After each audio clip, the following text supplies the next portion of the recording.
Pessoal, hoje nós vamos definir o que é um herbicida. Então, hoje, atualmente, que características um herbicida tem e quais as finalidades de uso? São dois aspectos importantes para a gente fazer uma correta definição de herbicida. Isso é importante a gente entender a diferença entre três produtos, três conceitos. O primeiro deles é o ingrediente ativo. A gente tem que saber que o ingrediente ativo ele é o agente que tem a ação herbicida, ou seja, é ele, o ingrediente ativo, que vai causar a ação herbicida na planta. O outro é o produto técnico. O produto técnico ele contém o ingrediente ativo. Então, ele é uma solução em que o ingrediente ativo está presente, e uma solução com alta pureza e concentração desse ingrediente ativo. Tá? Ele não é um produto comercializado para fins de uso agrícola ou não. Tá? Ele vai ser usado como base para a produção do produto formulado. O produto formulado ele é o herbicida comercial que a gente vai comprar, que na legislação brasileira ainda é definido como agrotóxico. Esse é o produto comercial que a gente chama, é o produto formulado, é o herbicida comercial. Tá? Então, dentro do herbicida comercial, a gente tem o ingrediente ativo que vem do produto técnico. O produto técnico ele é usado para produzir o herbicida comercial. Portanto, dentro do herbicida comercial, do produto formulado, existe o ingrediente ativo em dada concentração, que é o que vai causar a ação efetiva sobre a planta, e outros compostos. Esses outros compostos, a composição deles não é descrita na bula do produto comercial. É meio que um segredo de fábrica, e o que se tem na bula é a concentração desses outros produtos, que eu já vou mostrar para vocês. Tá? A principal função desses outros compostos é dar estabilidade para o ingrediente ativo na formulação. Certo? O ingrediente ativo ele vai estar em uma solução com produto formulado, ele é uma parte desse produto formulado, e ele tem que estar estável ali para ter ação sobre as plantas. Essa estabilidade é garantida por esses outros compostos. Além disso, esses outros compostos podem ter, não necessariamente terão, uma outra finalidade, por exemplo, uma ação adjuvante. Tá? Aí cabe colocar aqui o que é um adjuvante.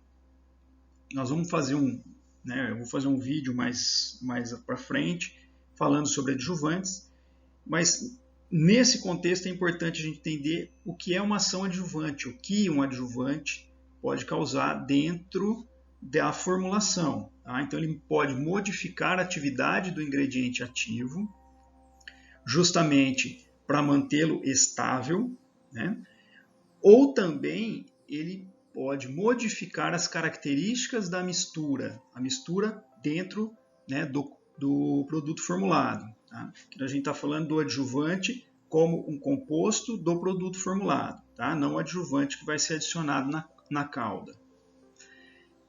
Essa é uma informação importante porque quando a gente for falar mais em outros vídeos sobre propriedades dos herbicidas, vocês vão ver que as propriedades elas são são em referência, são determinadas em referência ao ingrediente ativo, não ao produto formulado. Tá? Enfim, em resumo, o produto formulado ele é composto por ingrediente ativo e outros compostos.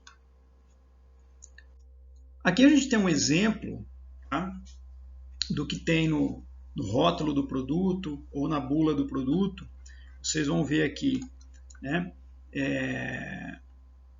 acima aqui da composição tem o nome do produto comercial, do herbicida, né, do produto formulado, né, aqui é o tipo de produto, o registro no Ministério da Agricultura, e abaixo vem a composição, né? Então aqui vocês veem os outros ingredientes, que se refere a esses outros produtos que eu comentei agora há pouco, e aqui esses dois primeiros que vocês estão vendo não são coisas diferentes, né? Os dois fazem referências ao ingrediente ativo, tá? Esse primeiro aqui é o ácido, né? Está escrito ácido, e entre parênteses o dicamba. Dicamba é o herbicida que a gente conhece, né? O dicamba é o herbicida ácido. Então aqui, essa é a concentração do equivalente ácido da formulação, né? E embaixo está escrito sal de, que é desse ácido aqui, né? O sal do dicamba. Então os dois fazem referência à mesma coisa, só que estão expressos de maneira diferente. O sal quer dizer que esse ácido, na sua formulação, ele está sendo formulado como um sal, então ele vem com um radical, né? Depois nós vamos fazer um outro vídeo também explicando isso, tá? Ele vem com um radical, o ácido com o radical, que é a formulação, certo? Então, dentro dessa formulação, a gente tem uma parte, né, que é o sal do dicamba, e o seu equivalente ácido está expresso aqui, né? 480 gramas por litro, né? E os outros ingredientes, o restante é tudo ingrediente, né? Ingredientes diferentes do ingrediente ativo. São compostos diferentes, responsáveis pela estabilidade e também, possivelmente, com uma ação adjuvante em alguns casos, tá? Ou em vários casos, melhor dizendo. E aqui, em geral, né, a proporção aqui, né, a composição é dada em proporção de massa a volume. Então nunca não, né, mas dificilmente vai dar 100% se vocês somarem os dois, tá? Porque é uma proporção massa a volume. Então, vocês podem ver aqui, né, um exemplo real, né, do produto comercial. Eu só tirei o nome do produto aqui para não ficar uma propaganda do produto, mas enfim. A gente tem aqui o ingrediente ativo, que é o dicamba, né? Aqui expresso de duas maneiras distintas, como eu expliquei, e os outros componentes desse produto formulado. Também é importante a gente entender que, embora na maioria dos casos, grande maioria dos herbicidas, a gente tem produtos químicos sintéticos, né? Existem alguns herbicidas também que são obtidos, né, de micro-organismos ou compostos orgânicos provenientes de plantas, por exemplo, tá? Chamados de biológicos ou naturais. Então existem dois tipos, né, de ingrediente ativo, ou de onde o ingrediente ativo foi obtido, tá? Produtos sintéticos, químicos sintéticos ou produtos biológicos e naturais. Com isso, né, dentro dos produtos biológicos e naturais, aí, dependendo do viés, da vertente que a gente adotar, a gente tem bioherbicidas, herbicidas biológicos, herbicidas naturais, enfim. Tá?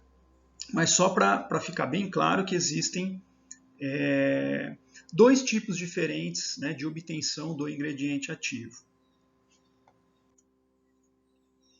E também é importante a definição do herbicida, a gente entender o que um herbicida hoje representa, né, aquele produto comercial, o que ele é, né, entender as finalidades de uso. Muita gente não se preocupa com isso, mas na hora que a gente a empresa vai registrar o produto, né, e a gente vai fazer uso desse produto, existem produtos que são recomendados com quatro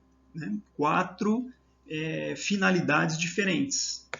A mais comum deles, que é atribuída aos herbicidas de modo geral, né, é o controle ou manejo de plantas daninhas. Tá? Então, o que o herbicida faz? Qual que é a finalidade? Matar plantas daninhas ou, pelo menos, reduzir o crescimento dessas plantas, que é o que a gente chama de controle. Né? E aí a gente tem 99,9% dos herbicidas registrados dessa maneira. Agora, existem alguns herbicidas, que inclusive pode ter essa recomendação também, que eles são usados de outra maneira, né? Por exemplo, matar a cobertura vegetal em pré-semeadura, né? O que é isso? É aquela cultura, né? Aquela cultura antecessora ou aquela cobertura vegetal que antecede, né, o plantio de uma cultura principal, ou mesmo uma área em pousio, que não é recomendado, mas enfim, não vem ao caso agora, né? Então, esses herbicidas são recomendados para matar essa vegetação, né? Formar palha dentro, especialmente, do sistema de plantio direto, a gente chama de dessecação para plantio direto, né, em muitos casos.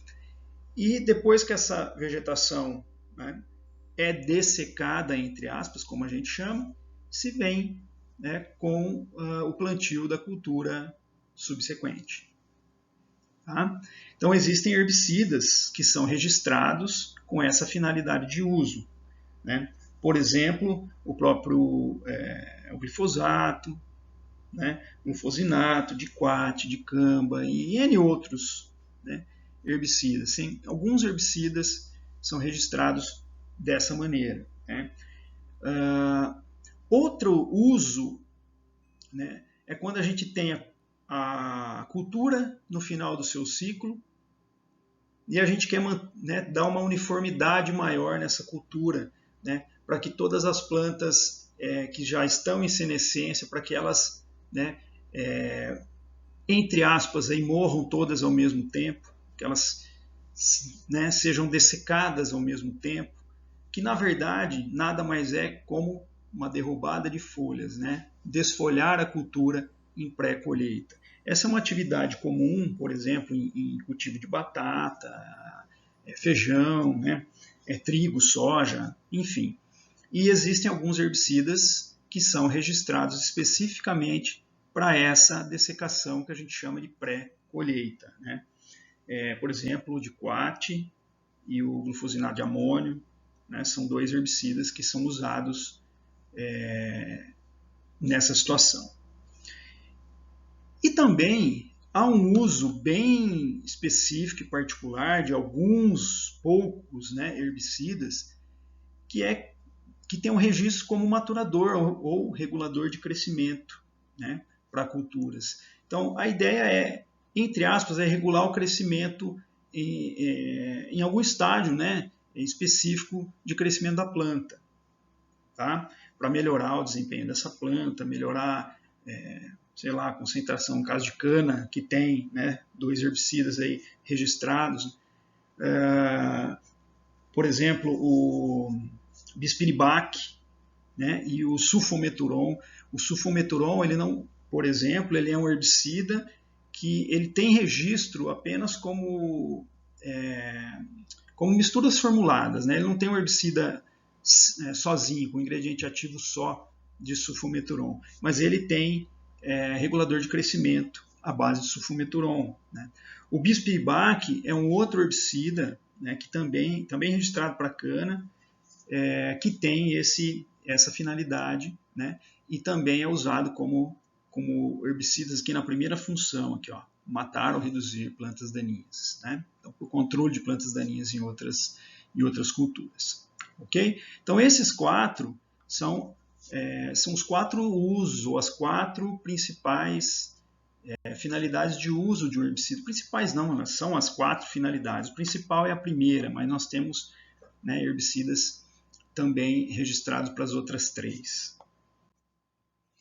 Com isso, uma definição geral aí de herbicida pensando no produto comercial, né? Então a gente podia dizer que ele é um produto formulado, de origem sintética ou biológica, utilizado para controlar plantas daninhas, né, que é o principal uso, ou manejar a cobertura vegetal em pré-semeadura, regular o crescimento da cultura e manejar a cultura em pré-colheita.